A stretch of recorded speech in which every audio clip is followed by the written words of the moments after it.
Hello! We are so excited to show you our native speech capabilities. Welcome back to the English journey. Today, we are learning a very important skill for daily life, how to say no or how to disagree with someone without being rude. My name is Anna, and I am here to give you the exact, simple words you need to share your opinion safely and politely. And I am Abel. I am so glad to be here with you, Anna. For a long time, whenever someone said something I did not agree with, I just stayed quiet because I was afraid my English would sound too aggressive or impolite. Today, we want to help you speak your mind with confidence and kindness. That is such a real feeling, Abel.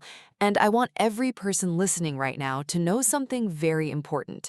You are not alone. So many English learners feel exactly the same way. They know what they want to say inside their heart, but they're scared the words will come out wrong. They're scared they will sound angry or rude or disrespectful. And so they do what Abel said. They stay quiet. They nod their head. They say, yes, okay, sure, even when they do not mean it. And that is not good for you. That is not honest. And honestly, it does not help your English grow either. That is so true, Anna. I used to just smile and agree with everything, but inside, I had a completely different opinion. It felt strange. It felt like I was hiding a part of myself. And the more I did it, the more nervous I became about speaking at all. Yes, and today we are going to fix that together, step by step, very slowly. We are going to give you simple, powerful, beautiful phrases that you can use right away. These phrases will help you share your true opinion in a kind and respectful way. The word respectful is very important.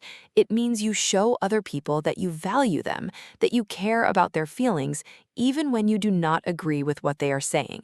You can disagree with an idea without being unkind to the person. This is the key. This is the heart of everything we will talk about today.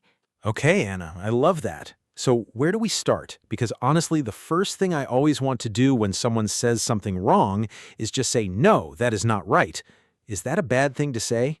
Okay, so this is a perfect place to begin. And Abel, you are asking exactly the right question. Let us think about this together. Imagine your friend says something to you.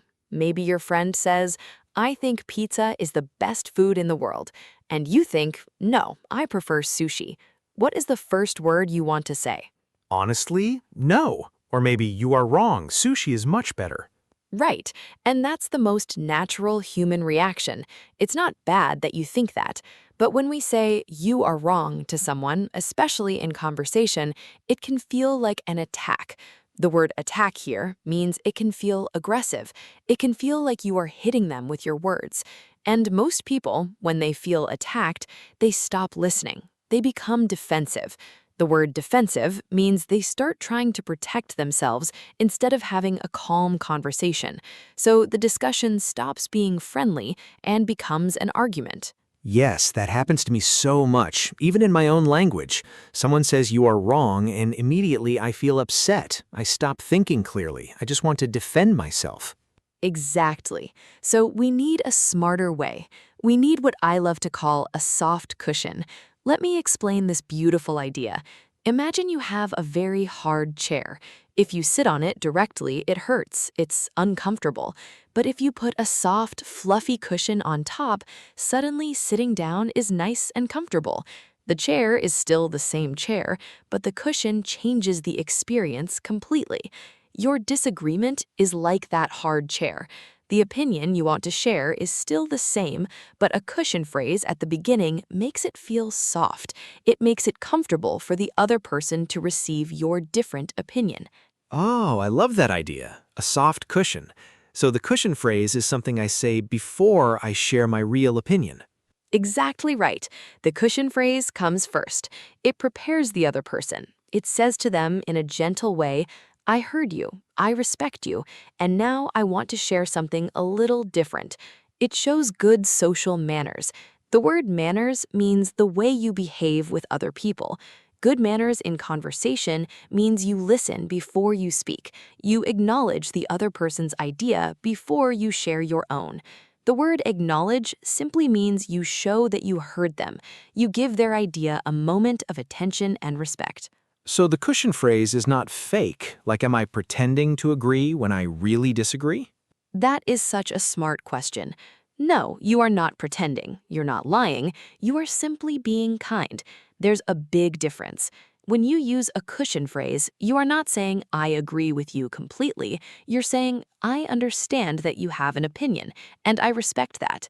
You can respect a person's right to have an opinion even when you think the opinion is not correct. That is what it means to be mature and kind in a conversation. Okay, so what is the first cushion phrase? What are the actual words I can use? Let us go to our very first magic phrase. Are you ready? The first phrase is, I see your point, but. Say it with me slowly. I see your point, but. Let's look at each word. I see your point. This does not mean you are looking at something with your eyes. See here means I understand. Your point means your idea, your argument, your reason. So I see your point means I understand what you are saying. I understand your idea. And then you say but and you share your different opinion. The whole sentence together sounds like I see your point, but I think there's another way to look at this. I see your point, but I think there's another way to look at this. Oh, that sounds so much better than you are wrong. So much better, and it works in so many situations. Let's try another example. Imagine your colleague at work says, I think we should finish this project by Friday, and you think Friday is too fast. Instead of saying, no, that's impossible, you can say, I see your point, but I'm a little worried we might need more time to do it properly. You're not attacking the person, you're sharing a concern. The word concern means a worry, something you are thinking about carefully. I love that, and it sounds so professional too. Like even at work, that would sound very good. Absolutely. And you know what else is beautiful about this phrase? The first part, I see your point, acts like a small gift to the other person. You're giving them something before you ask for something. You're saying, your idea has value. I heard it. And now let me add to the conversation. That's the spirit of good communication. The word spirit here means the feeling, the attitude, the true intention behind what you say. Anna, can I ask, what if I don't fully see their point? What if I think the idea is completely not good? Can I still say I see your point? Yes, you can, because even a bad idea usually has a reason behind it. Even when someone says something you completely disagree with, that person had a reason for thinking it. I see your point simply means I understand why you might think that. It does not mean I agree. It means I am listening and I'm trying to understand your perspective. The word perspective means the way someone sees a situation, their view, their angle. Every person has a different perspective based on their experience, their culture, their feelings. Okay, that makes me feel much better. Now you mentioned a second magic phrase. What is the second one? Yes, our second magic phrase is beautiful because it's very gentle, very soft, and very easy to say. The phrase is, I'm not so sure about that. Let's say it together. I'm not so sure about that. Now, this phrase is interesting. You are not saying no, you're not saying you are wrong, you are simply saying, I have some doubt. The word doubt means you are not 100% certain, you're not fully convinced. I'm not so sure about that is a polite, gentle way to open a space for a different idea. I'm not so sure about that. It sounds so calm, like you're just thinking out loud. Exactly. It sounds like you are thinking, not fighting. And when people feel like you are thinking and exploring, they feel safe. They don't feel attacked. They feel invited to think together with you. And that's what the best conversations are. They're not battles where one person wins and one person loses. They're explorations where two people think together and maybe reach a better understanding. Can I use this phrase in everyday situations, not just at work? Of course, you can use it everywhere, with friends, with family, with classmates, with your partner. Let us say your friend tells you, I heard that drinking coffee every morning is very bad for your health, and you have read something different. You can say, I'm not so sure about that. I read that 1 or 2 cups a day can actually be fine for most people. You are not saying your friend is lying, you are gently opening a different possibility. And the word at the beginning is also helpful. It shows you are thinking before speaking. That small sound makes you seem thoughtful and calm. I love hum. It buys me a little time to think, too. Yes, it does. And there is nothing wrong with taking a moment to think. In English conversations, especially in polite disagreements, a small pause before you speak is a very good thing. It shows you are being careful with your words. It shows you respect the conversation and the other person. Okay, Anna, I want to share a real story now, because this actually happened to me, and I think our listeners will find it very funny and very relatable. The word relatable means it is something many people have also experienced. Please share it. I love real stories. So last month, my friend David called me and said, "Let's go to dinner tonight. I found a great new restaurant. It's a burger place." And I really did not want burgers. I had burgers just 2 days before, and I was hoping for something different, maybe Italian food. But before learning these phrases, I would have just said, "Okay, sure," and gone and eaten the burger and felt a little unhappy inside. That is such a common experience. You say yes to be nice, but you're not happy. And sometimes that small unhappiness builds up over time and creates a bigger problem in the friendship. Exactly. But this time, I tried something new. I said, "I see your point. The burger place sounds fun, but I'm not so sure about that for tonight, because I actually had burgers a couple of days ago. What do you think about trying that Italian place on Main Street?" And David said, "Oh, I did not know that. Yes, let's go Italian." That is wonderful. And notice what happened. You shared your true feeling. You did not pretend to be happy about something you were not happy about, and the result was better for both of you. You went somewhere you both enjoyed, the friendship stayed warm and honest. That is the power of polite disagreement. It actually makes relationships stronger, not weaker. It really does, and I felt so good after that conversation. I felt like I was a real participant in the decision, not just someone who always says yes. You used a beautiful word there, participant. That means someone who is actively involved, someone who contributes, someone who has a real voice. And every person in a friendship or a relationship deserves to be a participant. You deserve to have your preferences heard. Your opinion has value. Saying your true thought politely is not selfish. It's healthy and honest. Now, Anna, you mentioned something before we started today about the words but and. Can you explain that? I thought that was very interesting. Oh, yes, this is one of my favorite little grammar secrets, and it's so simple. Let us look at these two sentences. Sentence 1, I like your idea, but I think we should change the timeline. Sentence 2, I like your idea, and I wonder if we could also think about the timeline. Do you hear a difference? Yes, the first one with but sounds a little more direct. The second one with and sounds softer, like you're adding, not arguing. Perfect observation. The word but in English is very useful, and it's not wrong to use it. But has a small hidden power. It can sometimes erase everything that came before it. When people hear but, they sometimes stop listening to the beginning of the sentence and only focus on what comes after. So, I like your idea, but can feel to some people like, I do not really like your idea, and here's why. Oh, that's interesting. So the "I like your idea" part almost disappears. Sometimes, yes, whereas and keeps both ideas alive at the same time. I like your idea, and I also wonder about the timeline. Feels like you're building together, adding together, thinking together. Both ideas exist side by side with equal respect. Now, this does not mean you should never use but. But is a natural and important word. But knowing this small difference gives you a choice. And having a choice makes you a more flexible and more powerful communicator. So sometimes I might choose and to make my disagreement feel even softer. Exactly, especially in sensitive conversations, especially when you're talking to someone who might feel a little hurt or defensive. Choosing and instead of but can make the whole atmosphere of the conversation warmer and more collaborative.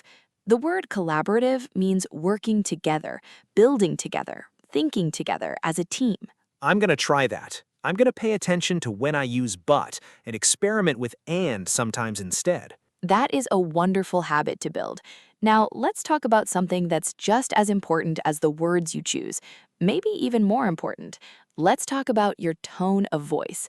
The word tone here means the quality of your voice, how you sound when you speak. Are you speaking with warmth? Are you speaking with coldness? Are you speaking quickly or slowly? All of these things change how your message is received. Yes, I know this from my own language too. You can say the same words in a kind way or in a very harsh way. The word harsh means very hard, very sharp, almost like a cold wind. Perfect example. Let me show you with our phrase, I'm not so sure about that. Imagine I say it like this: fast, sharp, flat. I'm not so sure about that. Now imagine I say it like this: slow, warm, gently rising at the end. I'm not so sure about that.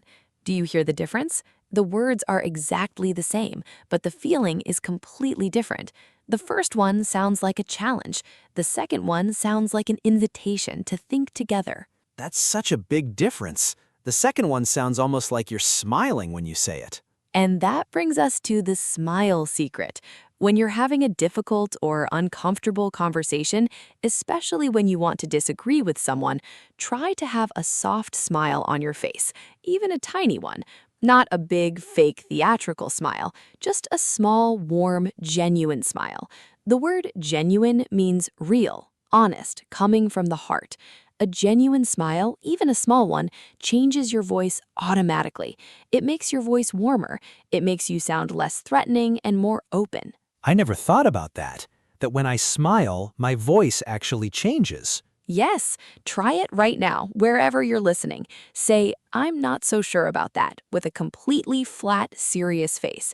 Then say it again with a tiny, warm smile. You'll feel the difference in your own voice. Your voice becomes rounder, warmer, friendlier, and the person you're talking to feels that warmth immediately. The warmth travels through your words and reaches them before the meaning of the words even arrives. That's a beautiful way to put it. The warmth travels before the words. I love that. Now, let's talk about one more very important situation. What happens when you have tried everything? You used your cushion phrase, you said, I see your point, you used, I'm not so sure about that, you spoke with a warm tone and a soft smile, and still the other person completely disagrees with you, and neither of you are changing your mind. What do you do then? Ah, yes, this happens. Sometimes you both just see things very differently, and the conversation keeps going in circles. What do you do in that moment? In that moment, you use one of the most mature, respectful, and wise phrases in the English language. Are you ready? The phrase is, let's agree to disagree. Say it slowly. Let's agree to disagree. This is a beautiful expression. Let me break it down. Let's means let us, which means you and I together as a team. Agree to disagree means we both accept, we both acknowledge that we have different opinions, and we are both okay with that. We don't need to convince each other. We don't need one person to win. We simply respect that two people can see the same thing differently, and that's normal, and that's fine. Let's agree to disagree. That is so elegant. It feels like you're closing the conversation in a friendly, peaceful way. It is very elegant, and it's also very brave because sometimes in a disagreement, our ego, our pride wants to win. We want the other person to say, you are right, but let's agree to disagree means you are willing to let go of that need to win. You are choosing the relationship, the friendship, the warmth over the argument, and that is a very high level of emotional intelligence. The word emotional intelligence means understanding your own emotions and the emotions of others and making choices that are kind and wise. I think that phrase also gives both people permission to stop arguing without feeling like they lost. Nobody loses, nobody has to feel embarrassed. Exactly right. It's a graceful exit from an uncomfortable place. The word graceful means beautiful, smooth, elegant, without any clumsiness or awkwardness. When you say, let's agree to disagree, you are saying to the other person, I respect you too much to keep pushing this. I value our relationship more than I value being right. And most good-hearted people respond to that beautifully. They feel respected. They feel that you are a mature and thoughtful person. Can we quickly review all the phrases one more time? I think our listeners would love to hear them all together at a slow pace. Of course, let us go through them together, slowly and clearly. The first phrase, I see your point, but this phrase shows the other person that you heard them, you understood their idea, and now you want to share something a little different. The second phrase, I'm not so sure about that. This is a very gentle, very soft way to open a space for doubt, a space for a different idea, without saying a direct no or you are wrong. The third phrase, and the grammar tip, remember the difference between but and and. Using and instead of but sometimes makes your disagreement feel even softer, like you are adding to the conversation rather than pushing back against it.